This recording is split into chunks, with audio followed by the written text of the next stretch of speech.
우리는 어제 그 표제에 나와 있는 성전에 올라가는 노래, 이거는 아무 시편에나 붙는 것이 아니라 120편에서 134편 특별히 특정 시편 위에 표제를 따라서 수천 년의 유대인의 그 순례자들에게 힘이 되고, 그들이 과연 무엇을 찬양했고 무엇을 노래했고 결국 그들이 무엇을 기도했는가를 우리가 정확하게 알 수 있습니다. 우리도 순례길을 가는 나그네의 인생이기 때문에 이러한 시편을 묵상하는 것은 마라나타의 신앙으로, 이제 우리는 예루살렘에 갈 필요는 없죠. 그러나 주님이 이제 우리에게 직접 오십니다. 그분을 기다리는 저희들이 믿음의 여정을 항상 떠나고 있는 것이죠. 이 말씀은 수천 년 전의 유대인의 유산뿐만 아니라 우리들에게도 꼭 필요한, 그리고 간절히 찬양하고 기도해야 될 기도의 내용이 될 줄 믿습니다. 어제 120편과 121편은 약간의 그 어떤 차이가, 강조점이 다릅니다. 어제 120편은 이 메섹과 게달이라는 저 메소포타미아 지역에서 수천 킬로 떨어진 그곳에서 어떤 그 나그네로 이중 국적자로 살아가는 그들이 굉장히 어려운 가운데, 환난 가운데 부르짖는 기도, 즉 거기에 머물러 있으면서 예루살렘에 가고자 하는 여망, 소망, 간절한 기도가 나와 있다면, 오늘 121편은 여러분 알다시피 무브먼트, 움직임이 있습니다. 이제 정말로 여정을 떠나고 있는, 이제 발걸음을 옮기고 있습니다.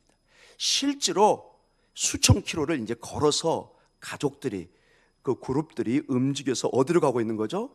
예루살렘으로 가고 있는, 이 정말로 여정의 어려움이 예상되는 그런 곳입니다. 그러한 배경 속에서 오늘 본문을 보면은 훨씬 더 여러분이 이해가 빠를 것입니다. 이제 정말로 길을 걷고 있습니다. 이 길이 수천 킬로입니다, 여러분. 여기서 저 부산까지, 저 안동까지 옛날 선비들이 시험을 보면서 과거에 몇 개월을 이렇게 걸어 올라오고 내려가고, 이게 여러분 실질적으로 우리 사극이나 이게 보면은 굉장히 쉽지 않은, 며칠을 중간에 주막에도 머물러야 되고, 어디에 중간에 기착도 해야 되고, 강도도 만날 수 있고, 짐승도 만날 수 있고, 아무도 예상할 수 없는, 그래서 되게 이 시험 보러 이렇게 선배들이 오고 갈 때 보면은 혼자 떠나지 않고 어떻게 하죠? 여럿이 그룹을 만드는 그런 것을 보게 됩니다. 자, 오늘 첫 시편 기자의 소리가 1절로 이렇게 간구의 소리가 나오고 있습니다. 우리 1절 같이 읽습니다. 내가 산을 향하여 눈을 돌리라, 나의 도움이 어디서 올까? 우리가 미처 예상치 않은 기도의 내용입니다. 왜 산을 향하여 눈을 들어서 나의 도움이 어디서 올고 이렇게 외쳤을까요? 우리 상식으로는 언뜻 이해가 안 되는 본문이지만은, 유대인이나 그 당시 바벨론에서 저 수천 킬로에서 오는 순례객들의 입장에서 보면 이 내용은 매우 현실적인 기도인 것을 우리는 알 수 있습니다. 수천 킬로라는 것은 거의 수개월, 보통 한 6개월 내지 8개월 정도가 걸립니다. 걸어서 군인들의 이동 경로를 보면 보통 사람들의 이동 경로의 그 거리를 알 수가 있습니다. 이게 직선으로 건너는 것이 아니라 저 터키 쪽으로 해가지고 이렇게 물을 따라 움직여야 되기 때문에 그것이 보통 한 6개월에서 8개월, 길면 한 1년 가까이 걸리는 거리가 이 길입니다. 매우.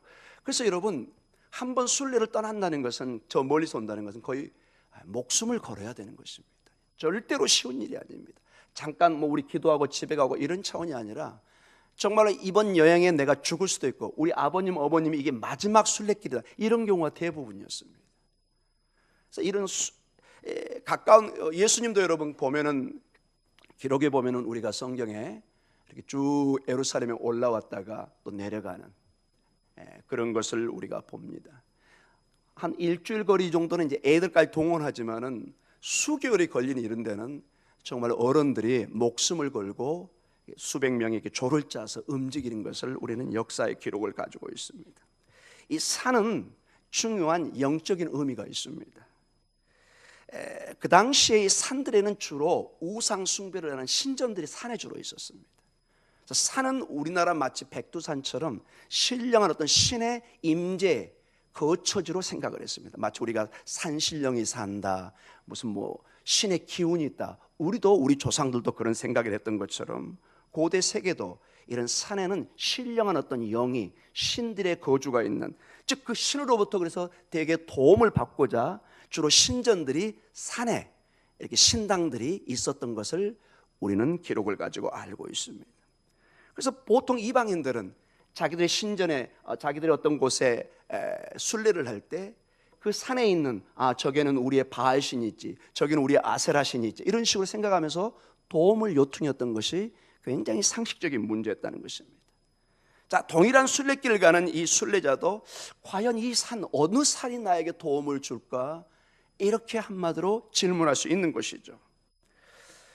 왜 이렇게 도움이 요청되냐면 한 세 가지의 실질적인 이유 때문에 이 순례자들은 꼭 기도를 안전을 보장받을 확신이 있어야 됩니다. 첫째로, 지금도 그렇지만은 험한 산에는 짐승들이 있습니다. 그 당시에는 사자도 있고 곰도 있고 늑대, 자칼, 뱀들, 뭐 여러 가지 이 순례객들, 여행객들을 위협하는 짐승들이 산의 곳곳에 있었습니다. 두 번째로, 실제 이 중동 지역에 가면은, 특히 이스라엘 주변에 가면은 산 지형들이 굉장히 험준합니다.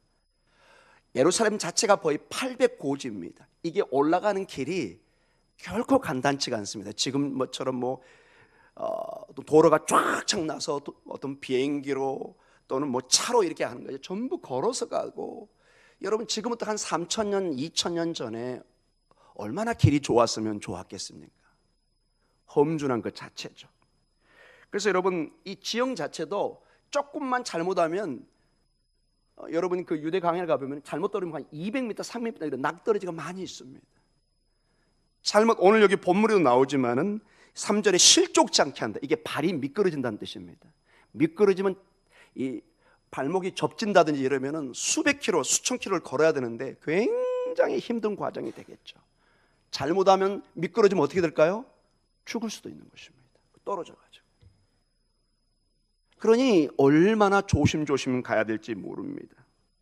그리고 세 번째로 위험이 이 지형을 떠나서, 여러분 순례객들은 주로 마음을 작심을 하고 돈을 모아서 여러분 예루살렘에 와서 그냥 빈손으로 올까요? 제물을 드릴, 여러분 제물, 실제로 그 짐승을 다 데려올 수가 없으니까 먼 길에서는 예루살렘에서 양이나 염소를 사가지고, 비둘기를 사가지고 주로 제사를 지내야 되잖아요. 그러니까 항상 호주 메뉴에 뭐가 들어있을까요? 대답을 안 해주시네요. 당연히 여러분 우리 같으면 헌금, 그 재물을 살 수 있는, 당연히 돈이 들어가 있겠죠. 자, 여행길에 돈을 좋아하는 사람들이 있습니다. 누굴까요? 상식적으로 여러분, 강도죠. 여러분들 강도를 너무 사랑하십니다 지금. 강도 만난 비유, 사마리아인 비유, 이게 다 그냥 나온 비유가 아닙니다. 늘 상식적으로 그들은, 우리 생각에 순례 가는 사람은 너무 신령해서 저 사람은 건들면 안 돼, 이런 사람 아닙니다. 여러분. 도둑놈들은 정신이 없어가지고 아무나 건듭니다. 여러분. 그래서 여러분 기록에 보면은 많은 도둑들이 군데군데 길목에 숨어 있어서 이 순례객들을 노렸습니다. 그 헌금을 뺏으려고. 그러니 이 기록에 보면 보통 사람들이 움직일 때 100명 내지 기본적으로 200명 정도가 모여서 움직였습니다. 유명한 여러분 성경에 일화가 있습니다. 예수님도 어렸을 때 6월절에 예루살렘에 올라왔는데 세상에 요셉과 마리아가 자기 아들이 있는지 없는지를 며칠 만에 발견해요? 3일인가 지나서 발견해요. 여러분 이게 상식적으로 어떤 이해가 되나요? 여러분의 친아들이 여러분 주변에 이렇게 어디를 갔는데 되게 자식을 챙겨야 되잖아요. 근데 며칠이 지나도 이게 내 아들이 있는지 없는지는 몰라요. 이게 어떻게 된 걸까요, 여러분? 이 순례객들 특징을 보면 금방 이해할 수 있는 것입니다. 자, 부모들이 한 100명, 200명이 막 움직입니다. 거기 이제 누가 따라올까요? 애들이 바글바글 따라오는 것입니다. 애들이 또 막 몇백 명 막 같이 노는 것입니다. 대개 사람들은 내 아들이 저기에 섞여 있을 거라고 생각합니다. 여러분 우리 주일학교를 생각해 보세요. 우리 주일학교 하면 300명, 500명 됩니다. 대개 여러분 안 보여도 내 손주가, 내 자녀가 저기 있겠지 생각하는 거죠. 한동안은 여러분. 그러나 정말로 길을 가다가 보니까는 예수님이 보여요, 안 보여요? 안 보이는 거예요. 아유, 큰일 났구나. 이렇게 되는 거죠, 여러분. 이러한 많은 순례객들의 안전을 위해서 집단적으로 같이 이렇게 움직이기 때문에 이러한 일이 있는, 실제로 이런 위험이 실질적이었다는 것입니다. 자, 그러니 산을 향하여 눈을 들어서 이방인들이 했던 것처럼 그렇게 한번 질문을 하는 것입니다. 나의 도움이 어디서 올까? 이런 위험 속에서 나는 어디서 도움을 받을까? 당연히 이방인들은, 바알을 섬기는 사람들은 산에서 도움을 지금까지 다 구했겠죠. 그러나 오늘 여기 본문을 보면은 2절에 이렇게 나와 있습니다. 우리 2절을 크게 한번 읽습니다. 같이 읽습니다. 나의 도움은 천지를 지으신 여호와에게서로다. 아멘. 이것이 오늘 이 시편 121편의 핵심입니다. 도움은 우리가 언뜻 생각에, 세상 사람이 생각할 때 저곳에서 도움이 올 것 같고, 저 신전에서, 저 우상에서, 저 산에서 도움이 올 것처럼 생각하지만 유대인들은 정확하게 파악을 했습니다. 이미 창세기를 가지고 있는 유대인입니다. 창세기 1장, 2장에 뭐가 나오죠? 태양과 달과 모든 산들을 하나님이 뭐 하셨죠? 창조하셨습니다. 고대 세계는 산들, 태양, 달 모두가 신의 이름이었습니다, 여러분. 유대인들만 정확하게 그 실체를 알고 있었습니다. 그건 신이 아니라, 창조주가 아니라 피조물이라는 거. 우리의 섬김이 대상이 아니라 우리가 다스려야 할 대상이라는 거. 유일하게 유대인들이 그 사상을 가지고 있었어요. 그 믿음을. 오늘 선포합니다. 우리의 도움은 세상의 그 어떤 것도 아니고, 그 어떤 피조물도 우리에게 구원을 줄 수 있는 능력이 없습니다. 오직 천지를 창조하신 하나님 아버지만이 우리에게 도움을 줄 수 있는 줄 믿습니다.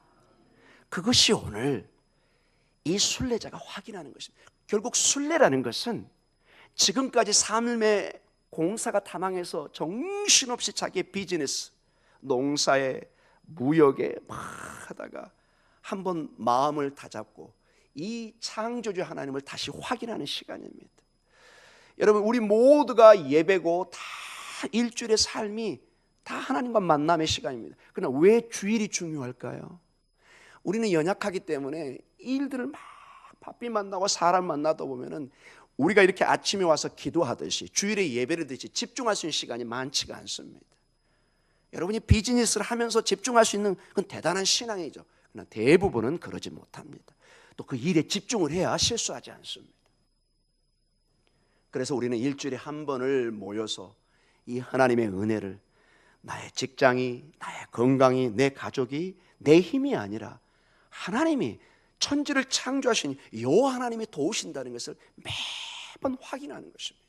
마귀는, 원수는 자꾸 우리에게 얘기합니다. 아니야, 저 산들이, 네 비즈니스가, 너의 힘이, 건강이 너를 지키는 거야. 착각하게 만듭니다. 그러나 다시 하나님의 말씀으로 돌아오면 예배 가운데 주의 성령께서 말씀하십니다. 내 아들아, 내 딸아, 내가 너를 보호하고 있다. 내가 너에게 생명을 주고 있다. 내가 너에게 호흡을 주장하고 있다. 이것을 깨닫게 하는 것입니다. 이 새벽을 깨우게 하는 것입니다. 집에서 쿨쿨 주무신 분도 여러분 나쁜 건 아닙니다. 건강상 여러 이유로 주무실 수 있습니다. 그러나 여하간 여러분들은 깨어서 이 자리에 나와 있습니다. 아멘. 여러분은 결정하신 것입니다. 주 앞에 나온 것입니다. 자, 이러한 가운데 이 산에 그러한 도움을 구하는 그러한 기도에서 3절과 4절에 이제 몇 가지의 실질적인 순례길의 또 다른 위험과 보호를 기도합니다. 우리 3절과 4절입니다. 같이 한번 읽어보겠습니다. 여호와께서 너를 실족하지 아니하게 하시며 너를 지키시는 이가 졸지 아니하시리로다. 이스라엘을 지키시는 이는 졸지도 아니하시고 주무시지도 아니하시리로다. 자, 산에 대해서 도움을 구했던 우리 문화에는 잘 맞지 않는 그런 것도 있지만 3절과 4절도 갑자기 뭐 조신다, 주무신다 이런 독특한 표현이 나와 있습니다. 먼저 3절의 초반부에 있는 실족하지 아니하게 한다, 발이 미끄러지지 않게 한다. 여러분 도로가 가끔 그 다큐 보면 저 티벳이나 저기 중국의 어떤 보면은 막 굉장히 낭떠러지 같은 데를 차마고지인가요? 막 그 굉장히 어려운 지역을 그 소금이나 그 차를 운반하는 모습이 보입니다. 잘못하면 막 떨어져 수천 킬로에 막 떨어져 죽을 수도 있는. 여러분 그런 식으로 생각하면 얼추 서로 맞을 것입니다. 그러니 이 발이 미끄러지는 것은 일단 걷는데 큰 지장을 주고요. 발이 접진다든지 아니면 미끄러져 떨어지면 큰 부상을 입는다든지 죽을 수도 있는 그런 가운데 하나님이 이 발목을 붙잡아 주는 거, 여러분의 영적인 삶에 미끄러지지 않도록 붙잡아 주는 거, 하나님의 은혜가 될 줄 믿습니다. 이게 실질적인 지금 그 순례자의 입장에서 이 글을 지금 시편이 적어놓고 있는 것입니다. 그 다음에 졸지 않는다, 주무시지 않는다, 이 말을 이렇게 흥미롭게 해놨습니다. 여러분 마치 여러분 이 홈진한 길에 1차적으로 여러분 마치 여러분이 먼 길을 가는데 운전수가 좁니다. 뭐에 위험이 있죠? 큰 사고에. 가장 차 운전할 때 위험이 뭐죠 여러분? 알코올 운전과 음주운전과 졸음운전입니다. 이거는 정말로 목숨을 내놓은 일입니다. 저는 국가에서 더 법을 강화시켜서 아예 퇴출시켜야 된다고 생각합니다. 왜? 살인행위입니다. 살인행위. 마찬가지로 이 험준한 길에 존다 떨어지면 그냥 죽는 것입니다. 잘못하면. 여러분 실제 가보면 한 200m 낭떠러지가 의외로 많습니다. 흑암의 음침한 골짜기를 걷는 것 같은 곳이 아주 많습니다. 여기서 졸면은 거의 죽는 것입니다. 그래서 이런 졸음운전과 여기 존다는 이 비유와 아주 유사하게 볼 수도 있습니다. 그 다음에 중요한 게 이 졸음운전은 다시 고대 근동의 신과도 연결됩니다. 여러분 그 당시 신들 바알이나 아세라 많은 하나님을 빼놓은 그 신들은 특징이 있습니다. 주로 이 중동 지역은 건기와 우기철로 나눠집니다. 봄, 여름, 가을, 겨울 이런 단어를 잘 안 씁니다. 비가 오는 시기, 그 다음에 비가 오지 않는 시기. 주로 여름 7, 8월 때 비가 오지 않을 때는 건기철은 그들의 신, 특별히 바알이 주무신다 이렇게 생각을 합니다. 뭐 하신다고요? 주무신다. 피곤하고 그들은 이렇게 마치 곰들이 봄에 겨울에 동면을 하듯이 그 신들이 쉬어야만이 이제 다시 건기철 비가 올 때는 그들의 신들이 깨어서 아주 왕성하게 활동한다고 믿습니다. 반드시 주무셔야만이 우리가 아침에 일어나듯이 힘을 낼 수가 있습니다. 이렇게 독특한 생각을 가지고 있었습니다. 한 예로 여러분 열왕기상 18장에 보면 엘리야 선자와 그 다음에 바알 선자들이 저 갈멜산에서 막 대결을 합니다. 근데 먼저 이 바알과 아세라 선자들이 막 춤을 추면서 그들의 신을 막 부릅니다. 아무리 불러도 대답이 없으니까 막 몸에 막 상처를 내면서 막 광기를 부르면서 부르는데 바알 신이 대답을 해야 안 해요? 도무지 대답하지 않습니다. 근데 18장 27절에 굉장히 재밌는 말을 써놨습니다. 열왕기상 27절에 비꼬는 이런 말을 씁니다. 너희의 신이 주무시는지 묵상하는지 깨워봐라. 아주 재밌는 표현을 해놨어요. 너희의 신들이 지금 아마 주무시고 계신가 보다. 그러니 묵상하고 있는 것보다 깨워봐라 이렇게 얘기를 합니다. 즉 바알 신은 이 건기철에는 꼼짝을 못합니다. 도와줄 수가 없어. 도와주고 싶어도 아우 귀찮아 나 지금 자고 있어. 여러분 제일 사람이 짜증 부를 때가 주로 어떨 때죠? 잘 때 건드는 거. 개도 잘 때는 건드리면 안 됩니다. 뭐 밥 먹을 때 건드리면 안 되나요? 예, 하여튼 사람은 저 같은 경우는 잘 때 건드리면 저 집사람하고도 싸움 납니다. 여보 저리 가. 절대 건드리면 안 됩니다. 사람이 푹 자야 다음 일을 할 수 있죠. 굉장히 중요합니다. 사랑하는 성도 여러분, 신들이 졸고 있다는 것은 마치 졸음 운전자가 핸들을 잡고 우리를 지금 드라이브하는 것과 똑같습니다. 여러분 그런 신들에게 우리의 운명을 맡기고 여러분 여행을 떠날 수 있겠습니까? 그 신이 막 졸아요. 꾸벅꾸벅. 여러분이 탔는데 여러분의 운전수가 막 졸아요. 계속 하품을 하면서. 여러분 당장 내리셔야 됩니다. 아니면 여러분이 운전하든지 큰일 나는 것입니다. 그런데 우리 하나님은 뭐라고 나와 있죠? 3절에 4절에 하나님이 조신다 졸지 않으신다.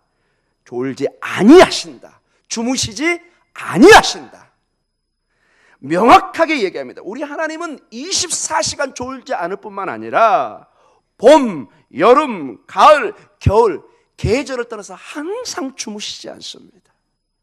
여러분이 하나님이 항상 여러분을 지켜서 여러분이 12시에, 새벽 3시에, 새벽 4시에, 지금 5시에 깨어서 기도해도 전혀 하나님 앞에 죄송할 필요가 없는 것입니다. 아멘. 이 하나님이 주무시면 우리 새벽 예배는 가장 신성모독의 시간입니다. 왜? 주무시는 하나님을 깨고 있잖아요. 우리 하나님은 더 좋아하십니다.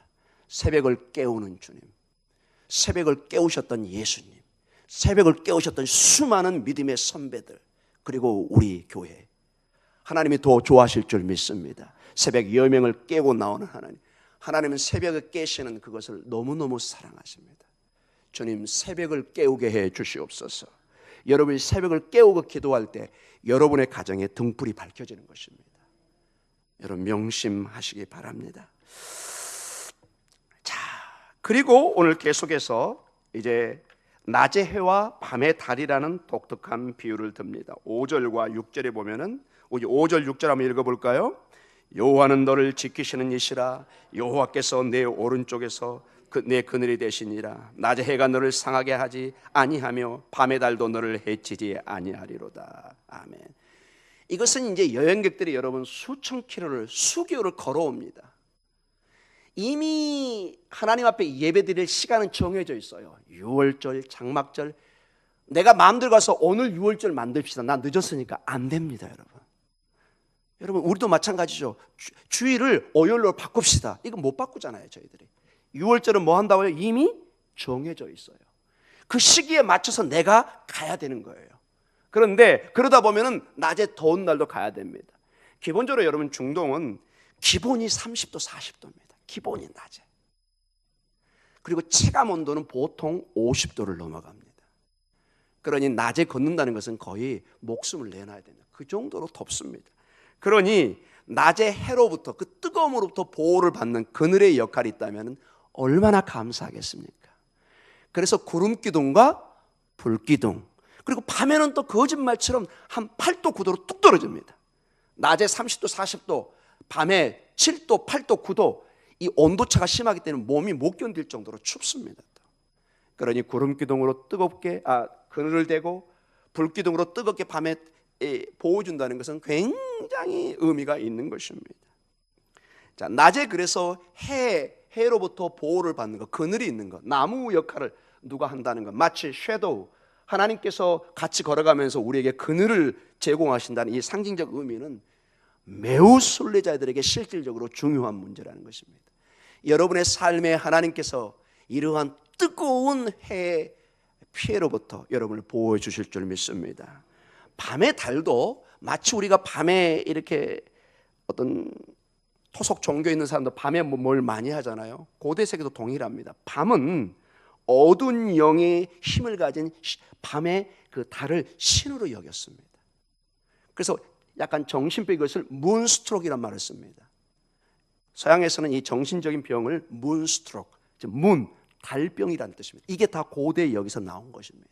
그들은 밤에 그 어떤 신비한 기운이 있어가지고 밤에 사람이 뭐 늑대로 변한다든지, 주로 뭐 영화에 그런 식으로 나오잖아요. 이게 다 이런 배경 속에서 나온 것입니다. 근데 하나님께서 밤에 달에 해를 끼치게 한다 안 한다? 안 하신다는 것입니다. 하나님의 어두운 영으로부터 우리를 보호해 줄 줄 믿습니다. 이게 전부 다 여러분 수개월을 걸어오는데 낮에만 걸어올까요? 밤에도 보호를 받아요. 전체적으로 하나님이 보호하시는 것을 보게 됩니다. 그리고 이제 7절과 8절은 상황이 확 바뀝니다. 이 전체적으로 7절과 8절은 예배를 다 드리고 이제 다시 어디로 돌아가야 될까요? 삶의 현장으로, 자기 고향으로, 집으로 돌아가야 됩니다. 자, 집에 돌아가는 사람들에게 이제 제사장이 대표적으로 축복의 기도를 주는 것이 7절과 8절입니다. 같이 한번 읽어볼까요? 여호와께서 너를 지켜 모든 환난을 면하게 하시며 또 내 영혼을 지키시리로다. 여호와께서 너의 출입을 지금부터 영혼까지 지키시리로다. 아멘. 이 축복이 여러분에게 임하기를 간절히 기도합니다. 모든 환난에서, 여러분 이 모든 환난을 혹시 오해해가지고 이제 전혀 우리는 환란이 없는구나, 이 뜻이 아닙니다. 비록 순례의 길이 절대로 편한 길이 아니잖아요. 하나님이 무슨 막 구름 위를 둥둥 떠서 이렇게 인도해 오는 것이 아니잖아요. 실제 걸어야 되고 위험이 있고 어려움이 있습니다. 우리의 삶에 실제 어려움이 생깁니다. 그러나 그런 어려움이 있더라도 하나님이 지켜 보호해 주시겠다는 것입니다. 그래서 우리는 순진한 접근을 하지 않습니다. 예수 믿으면 뭐 모든 것이 보도되고 아무런 어려움도 없고, 여러분 그건 거짓말입니다. 그건 아주 비성경적입니다. 성경은 단 한 군데도 예수 믿으면 고난이 없어진다 이런 말 적어놓지 않았어요. 오히려 고난이 있다고 얘기합니다. 그러나 왜 우리가 고난의 길을 가감하게 갈 수 있느냐? 주님이 함께 하시기 때문에 그렇습니다. 주님이 보호해 주신다는 것입니다. 모든 출입을, 즉 일상의 삶입니다. 모든 일상의 삶에 이 하나님의 예루살렘 하나님이 거기에 머물러 있는 것이 아니라 너희의 삶까지 함께 가서 그 하나님이 너희를 보호하실 거다, 이렇게 말씀하는 것입니다. 사실 이 7절과 8절의 말씀의 배경은 그 유명한 민수기 6장 23절에서 26절의 말씀을 사실은 요약해 오는 것입니다. 여러분 혹시 적을 수 있으면 적으셔서, 제가 한번 말씀드렸었죠. 여러분 자녀들에게, 여러분 가족들에게 아침에 꼭 한번 이 기도문을 읽어주고 여러분이 선포해주면 너무너무 좋을 것 같습니다. 수천 년 동안 유대인들이 이 제사장의 블레싱, 제사장의 축복이라고 하죠. 지금도 유대인 가정에 이것을 항상 읊조리고 암송하고 축복해 줍니다. 제가 그냥 읽어드리겠습니다. 민수기 6장 23절에서 26절입니다. 특별히 23절은 그 배경이 나옵니다. 아론과 그의 아들들에게 말하여 이르기를 너희는 이스라엘 자손을 위하여 이렇게 축복하여 이르되, 너희는 이렇게 축복해라 합니다. 자, 24절부터 26절입니다.